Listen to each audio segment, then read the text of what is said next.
Hi guys, and welcome back to another DrAce video, and today we're going to be playing Superbike 22. It's time for Motorland Aragon. It's time for round 1 of our Superbike career mode. So here we are on the front row for the first time in second place, waiting for the lights to disappear, and away we go. So Bautista gets a great start there. Jonathan Ray on the left-hand side gets a good start as well, but we're going to try and fight our way through. There's a little bit of contact with Jonathan there has pushed us off the track. It's not a great start, but it's not the worst start in the world because we're still up into the top 5 positions. Now, I will be honest with you, my one-lap pace was pretty solid here in Aragon, but when it came to race pace, I just cannot compete with the 120% difficulty AI in this game at this point of career mode. But we're going to give it everything we've got and a little bit more to see if we can improve. So in 5th position for now, top rack ahead of us with Lecuona, Jonathan Ray and Alvaro Bautista leading the way on board that rocket ship of what they call a Ducati. So now breaking in for the innocuous corkscrew. It's a difficult corner to get right, but we did it pretty well there as Xavi Vierge just comes into the screen at the bottom of the picture there. You know he's wanting to get on through and possibly contend with his teammate Lecuona a few spots ahead. So Garrett Gerloff has now positioned himself up into 6th position, and then Michael Ruben Rinaldi down to 8th place. Must try and avoid that rumble strip on the right hand side there. Did it a few times in practice, looks like I'm doing it again now. But into turn 12, a very tight apex there for the 12th corner here in Aragon, behind the big wall of course, as we now charge down into turn 16. Another innocuous corner here in Aragon. Must confess, I did find Aragon to be a tough starting spot when you're just starting out on Superbike 22, so probably wouldn't advise you jumping straight into career mode if Aragon is your first choice. So now bringing on the power on the back straight, we're going to go into this very difficult left hand here. I just cannot seem to find the speed going into this particular corner. It's going to improve towards the end of the video, towards the latter stages, but for now, not really ideal. And then coming out to the corner, they're getting caught in the rumble strip, 1.2 seconds behind with top rank we are now. We must have a large group behind us with Garrett Gerloff right at the helm, waiting to get through. There he is, the GYTR Yamaha is just positioning himself for a spot. A little lunge at some point, it's not going to happen yet.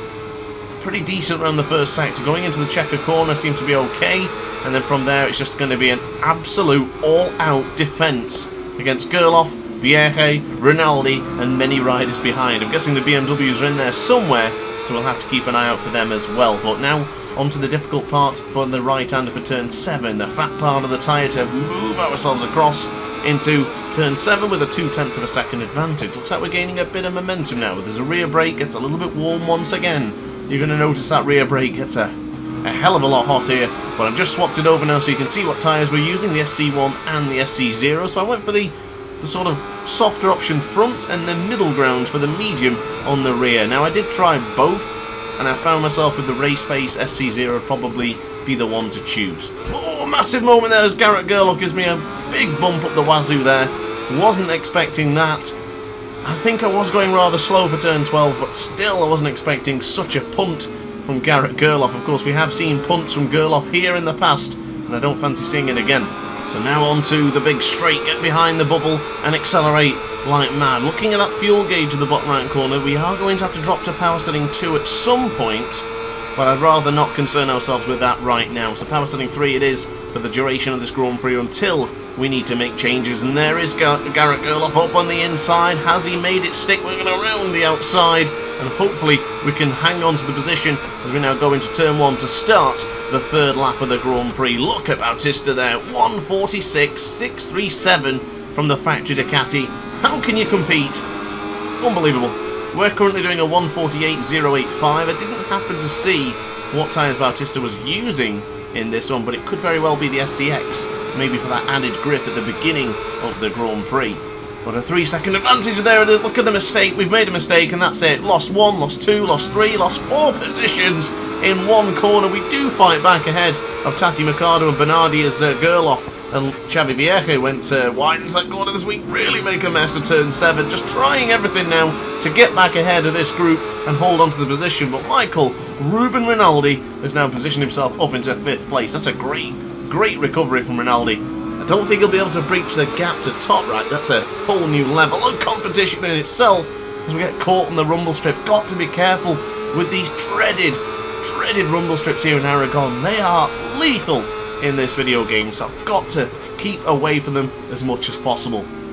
So now to the left-hand side, we touch the grumble strip again. One not heeding one's advice. We do go too tight to turn 12 and almost make a massive hash of it. But now into the right-hand side. Look at Redding. Does he fancy a lunge up on the inside with the BMW? He's going to be certainly close. Look at him going for that there, though. I'm a sitting duck. I'm somewhat of some sort of roadblock here right now. I don't like this. I don't like struggling, but we've got to keep on improving. The bike, yes, is at 85% performance. Much slower compared to the rest of them around us, as Scott Redding has the inside line. I'm going to try it around the outside, but the man from Gloucestershire is going to keep on pushing us back. He is the 28-year-old against the 28-year-old. Let's point in Aragon, the two Brits doing battle here in turn 1 as he still has it. Oh, I think he almost lost the front there. Seen a little bit of the front wheel just appearing and then disappearing out of picture in the bottom left-hand corner of your screen. So now on to lap 4. Redding fancies it. This is a battle of the Brits. Once again, turn 4. We could say this is a battle of a civil war almost, as the two of us are going head-to-head again as we try to push Redding wide. We do manage to make it stick, but for how much longer? I'm defending. That's all I can do at this point. Redding up on the inside. Whoa! He didn't want it anymore. I had to lift up there as Redding scythed his way through because he fancied a chance at his teammate, or excuse me, former teammate in Michael Ruben Rinaldi. But getting pushed wide from Luca Bernardi now. So the Ducati up on the inside. We're down to 10th. I'm caught on the rumble strip once more. This has gone bad to worse. Heck, to a handbasket. It doesn't even... Oh my goodness, it doesn't even describe. It underestimates everything we've just done. It understates what is going on in this Grand Prix right now. We're having a disaster of a Grand Prix. So into turn 12, it's all going Pete Tong here. The SC0 rather might have been the wrong tyre to choose, but we do have Eugene Lavity ahead of us. We're going to try and hopefully claw back some positions, but at this stage of the Grand Prix, down in 13th. We started second, ladies and gentlemen. What a disaster for the man on board the Kawasaki. Absolute disaster for the 28-year-old from Warrington. Absolute devastation. I'm gutted. I'm absolutely gutted. We picked up a lot of speed here going into turn 16, but I just can't seem to get it right going into this particular corner. Never mind about power setting 2 now. It's still definitely power setting 3 to the duration of this Grand Prix. We lost 1.3 seconds on this particular lap. What a disaster, but up on the inside of Lavity, do we get it to stick? Oh, contact with not one but two riders there. Getting a bit loose, getting a bit desperate. We're up into 11th place. Yeah, that wasn't ideal, was it? That was not a clean manoeuvre. But I just find that the AI in this one, they will not let you get through when you have it on the brakes. With MotoGP 22, I found that they do give you a bit of space. Ride 4, for some reason, they completely just bail out. And this one, they just don't let you through. So I think we're going to have to barge our way through. I'm sorry about that, and I know it doesn't look great for the content, and it looks a bit ugly when you just barge someone out wide, but I'm kind of stuck here. I'm having a disaster of a Grand Prix. I'm up against it. The back is against the wall. I'm just trying to do something to continue to push as much as we can, but really close to Loris Baz there. Loris Baz, the tough Frenchman, he'll not appreciate that at all. Expect a returning of a favour if he does fall behind me, but for now, we've recomposed a little bit. We're up by 48,000 of a second, up by a tenth actually. As a matter of fact, could have a lunge on Loris Baz. Oh, a little bit of a contact there once again, but I'm trying everything to stop the bike into turn 12. Just couldn't seem to get it stuck, but we are improving on this lap, 0.3 of a second quicker, and if we stay with Loris Baz, we might have a chance, but we're stuck on the rumble strip and we've gone down! Oh! Race 1 is over for the debutant. That's it for race 1. It's a disaster for us, but I'm sure we can bounce back in the Superpole race in just a moment's time. So Alvaro Bautista wins from Jonathan Ray and Toprak on the podium, but for now, it's time to start the Superpole race. So here we are then, back in second position, waiting for the lights to go out, and away we go. So Bautista, great start in pole position. He just cannot beat him right now. He's on his A game. But for us, we're on the SC1 and SCQ tyre, and this is how we feel confident. We're leading the race for the very first time. The debutant, the rookie, is in the lead for the very first time. And considering it's just a 4-lap sprint here in Aragon, good things could be coming. We've got to keep it together though. Do not allow Bautista through at any point. Goodness me, as we say it, we're actually going to respond though. We're pretty strong into turn 5. Contact made there. Oh, Bautista gets shoved wide as we give him the big don't argue. Yes, the rookie's coming through. We had a disaster in race 1, but we're bouncing back in style like a true ace. So Lecuona's now up to his second position. It looks like he benefited from Bautista and our contact there as we now go to the left-hand side for turn 9. A little bit of a mistake on the entry. We didn't do too bad upon the exit. Now, a quick mention as well, guys, if you are enjoying the content, be sure to hit the like button and consider subscribing as well, as Lecuona dives from the inside. Didn't get me chance to finish, as we're going to try and fight back into turn 12, the most innocuous corner of the Aragon circuit. Really gentle on the brakes. We do regain the lead, beginning to look like Pecco Bagnaia here, getting attacked by Marquez. It's just a different couple of nationalities here in this one. So now breaking into turn 14, we do have the opportunity to win this Grand Prix, or at the very least, stay on the podium. We just got to keep Lecuona at bay and do not allow Bautista to get on through either, because if he gets through, forget about it. It's curtains. So into the part that I'm struggling with the most here in turn 16. Lecuona, he knows I'm weak here. He's gone for the lunge up on the inside. I'm going to try and hang it around the outside, but I don't think it's going to work. Could get the speed if we manage to upshift correctly here, and then go firm on the brakes into turn 1. I can't beat Lecuona on the brakes this time around. Lecuona, oh, and then Bautista gives me a big bump as well. It's not ideal. I think this is going to be it. We knew it was going to be optimistic to stay ahead of Lecuona and Bautista, but I'm doing my best. I'm certainly trying here. Into the checker corner for turn 3. Yeah, we're losing ground. We're definitely losing ground to Lecuona, but I'm not going to give up. This will not deter us from fighting it out, as Bautista now takes advantage. A little bit wide there, just did the punishment, fit the crime there for going wide. And we've gone wide again into turn 7. It's all coming undone. Like Duran sang, it's come undone. But back up at the inside of Rinaldi for turn 8. We're hanging in there. Maybe it's not all doom and gloom just yet. I'm still trying my best as Ruben Rinaldi fancies a lunge up at the inside once again. He will have the inside apex for the Marquez corner. Oh, it's going to be close. What a race. Loving the 120% difficulty AI. Yes, it's challenging. Yes, it's bloody hard. But I'm enjoying it. And we go round the outside of Rinaldi into turn 12. Nothing wrong with the Kawasaki stability. Nothing wrong at all. We've managed to hang it around the outside of Rinaldi. And we did it earlier to Loris Baz, I think. So all is not lost in this Grand Prix just yet. So into the final part of the lap. It's this Sector 4, this part that I'm a little bit concerned with, really, because Sector 3 and 4 is where I begin to lose a lot of time. Not too bad in the first two sectors, but here, this is where things get a little bit difficult. So breaking in to turn 16, sliding the rear as we just have two riders sneak up on the inside. I think Jonathan Ray was in the mix there, as well as Rinaldi is going to try and fight, but we're going to fight back immediately. I'm doing everything I can to hold on to this last position on the rostrum. So our fast lap of the race weekend so far. We did obviously a much quicker lap time in qualifying, but not bad for a race pace. A 1:47.76 for the man on your screens right now. Of course, it's not competing with the lap time of Lecuona right now, as Lecuona, don't forget, he's also a rookie, also a debutant. He's potentially going to win his first Grand Prix in Superbike in just his first sprint race, but we've run it deep into turn 5. Rinaldi, oh, he's gone through again. He's gone through. Jonathan Ray got pushed wide there, as well as Luca Bernardi, now up into 5th position. He's done well today, actually. He's done really good in the first race, and now here in the sprint race. So now braking early for the right-hander of turn 8. Things have calmed down a little bit, but we're still going to have to fight tooth and nail with Rinaldi to hold on, to get that position back. I think now it could be a little bit too late. I'm going to give it everything we've got, and then some more, to hopefully nab that final position on the rostrum. It's just going to be so difficult. Get the braking right here into turn 12. We haven't made it stick. It's not going to be good. A quick check behind us to see where Bernardi is. Yeah, 1/10 of a second, 10th and a little bit behind Bernardi, but now almost a second behind Ruben Rinaldi. Oh, Michael Rinaldi's got it. It's going to be tough to compete with now. We are actually going to improve on the lap time, but look at the state of that SCQ tyre. That is not going to last, is it? That really isn't. Anything on the left-hand side from this point onwards is going to be extremely concerning.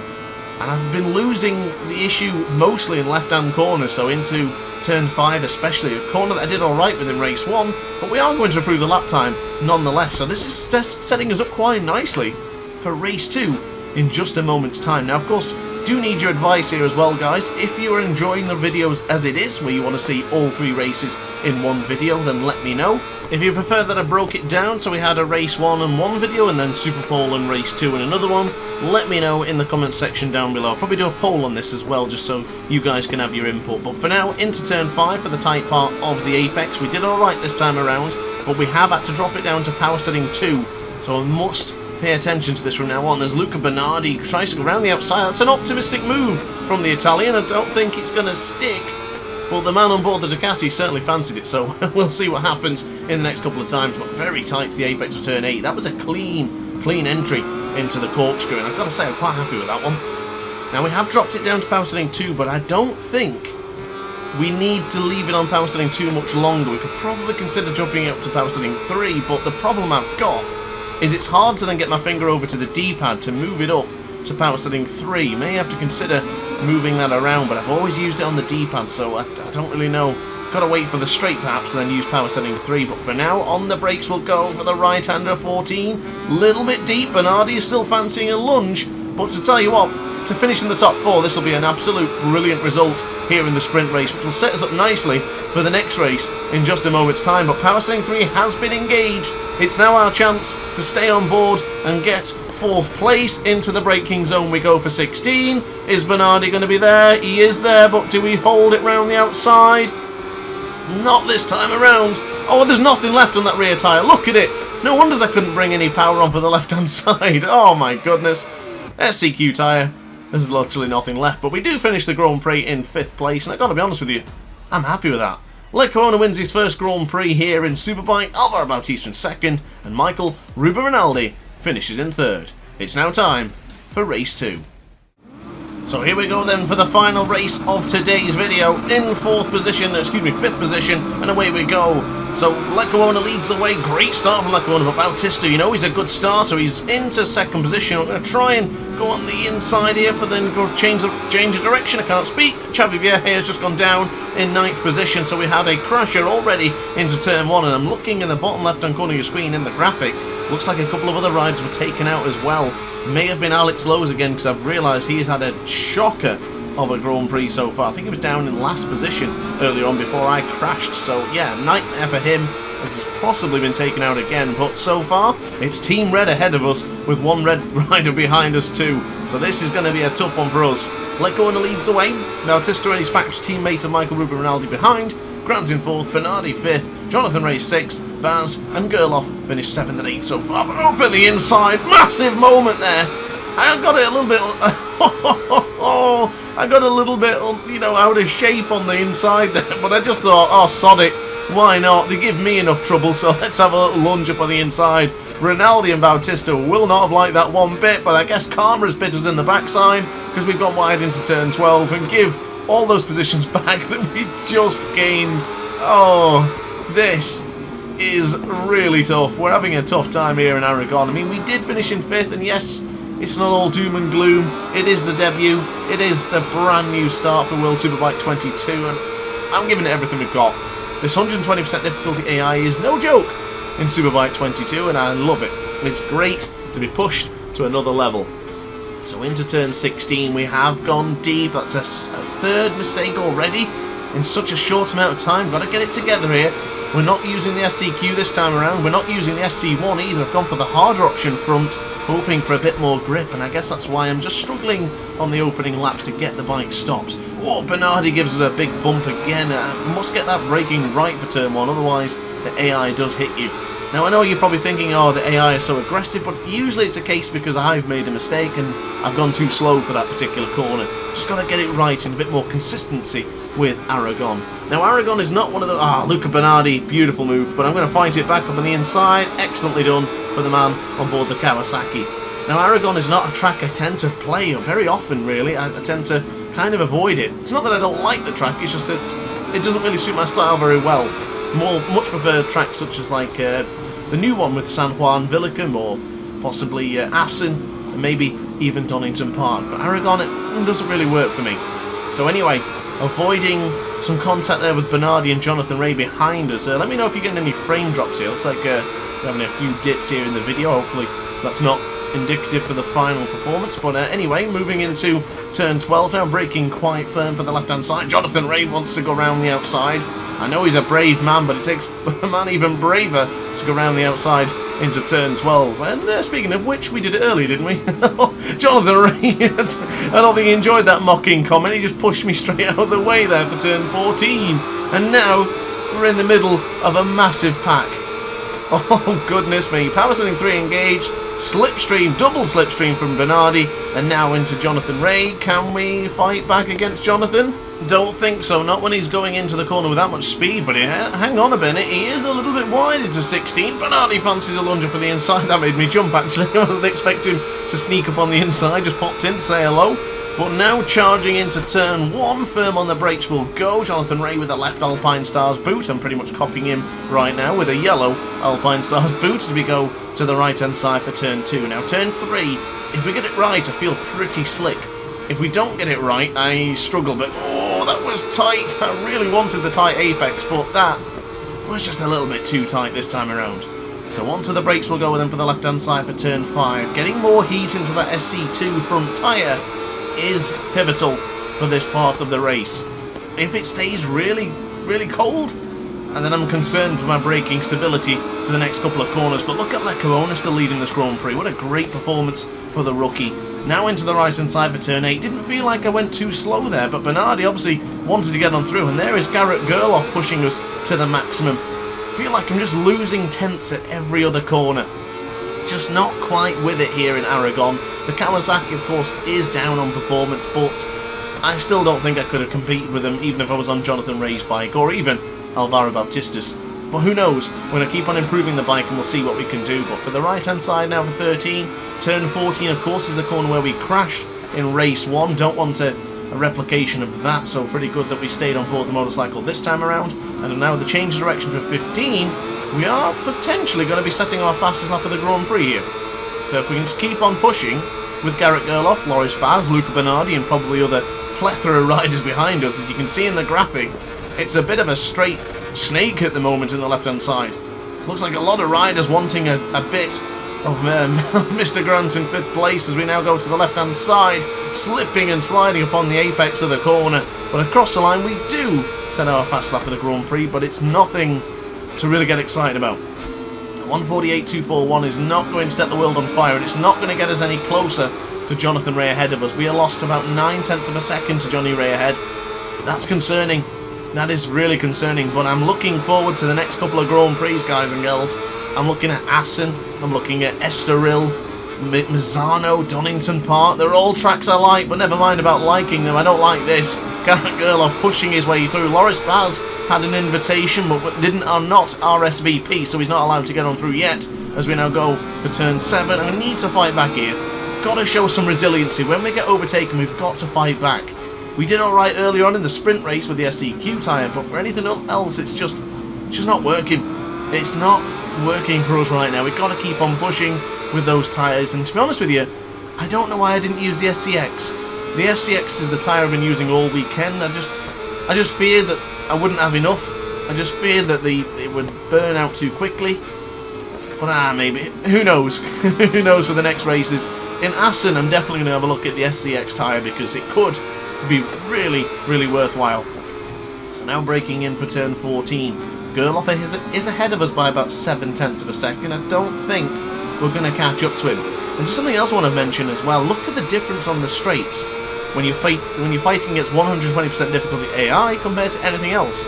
The AI struggle so much in the straights. They're so slow on any difficulty but 120%. But this time around, they're significantly quicker, and you can't even beat them. So that's great. I'm happy to see that that's been fixed. And if you are playing on lower difficulties and you're noticing that, that's why. Basically because it's a lower difficulty. So breaking in to turn 1 after a little segue there, discussing a difficulty on riders, is Loris Baz. He fancies a lunge up at the inside, and this is no joke. This is a serious battle here in race 2 in Aragon. And I've got to be honest with you, my lap times there in the top right hand corner of your screen have been doing alright. We have been slowly improving, and that is what matters. Keeping consistent, slowly improving the lap times here and there is going to get us to the next level of Superbike 22. But for now, we are what we are. We are debuts, we are rookies, and we're still learning the game, and I'm still learning manual gears to my credit, so we'll see what happens from now on. But now defending against Loris Baz and Toprak, oh, not Toprak, he's the last rider I want involved in here, so I'm going to try and avoid a bit of contact with Loris Baz. He gets sent to the long lap penalty loop. Toprak gets on through, and there's my old foe, Luca Bernardi, who stops us from getting 4th place, as Bernardi gets caught in the rubble strip and he sent us down! Oh, I knew that was going to happen! Exited out of race 2 due to Luca Bernardi giving us the big punt. Ah, I cannot believe that. Race over for us, and the rest of the race went as follows. Alvaro Bautista won from his teammate Michael Ruben Rinaldi, and Iker Lecuona gets another brilliant podium. But looking at the championship standings, we do actually have a couple of points in the bag. So 5 points in our debut is not great, but it's not the worst. We got points, so that's a positive note.